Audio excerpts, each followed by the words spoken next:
τίποτα δικό μας. Όλα σε βιτρίνα, γράφουν επένδυση, μα είναι προδοσία. Hey. Δώσανε λιμάνια, δώσανε και γη, γράψαν τη τιμή μας πάνω στο χαρτί, υπογραφές στο σκοτάδι. Τρέμει η σφραγίδα, κάθε ναι που πέφτει κόβει άλλη μια σελίδα. Παιδιά στην ουρά, για μια σύμβαση μήνα. Οι παππούδες στο καφενείο μιλάνε για Κίνα. Θυμάσαι τότε, μα τώρα άλλο έργο παίζει. Η πατρίδα στο παζάρι κι όποιος δίνει το έχει λέει.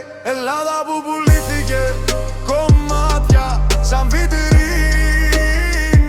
Σ' αλλάξαν σε απόδειξη, σε νούμερα, σε μήνα. Ελλάδα που πληγώθηκε κι ακόμα ανασένει.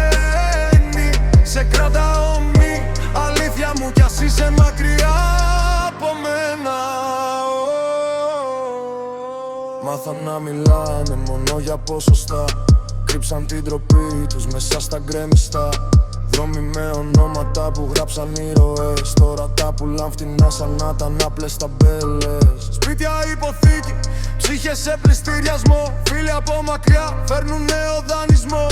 Κι εμείς τα φανάρια, όλοι μας το ίδιο χτες. Να βρίζουμε την τύχη μας αντί για τους στέκτες. Ελλάδα που πουλήθηκε κομμάτια σαν βιτρίνα.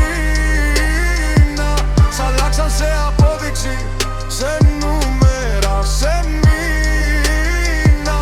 Ελλάδα που πληγώθηκε κι ακόμα ανασένει. Σε κρατάω μη, αλήθεια μου, κι ας είσαι μακριά από μένα. Μα αν σηκωθούμε 10, γινόμαστε 1000. Δεν χωράει σε χαρτιά η δικιά μας ιστορία. Ό,τι υπογράψαν γράφεται ξανά, αν το φτυσούν οι δρόμοι κι αν μιλήσει η γειτονιά. Ελλάδα που πουλήθηκε, μα ακόμα επιμένει. Στα λαβωμένα στήθια σου ανάβουν οι φλογισμένοι.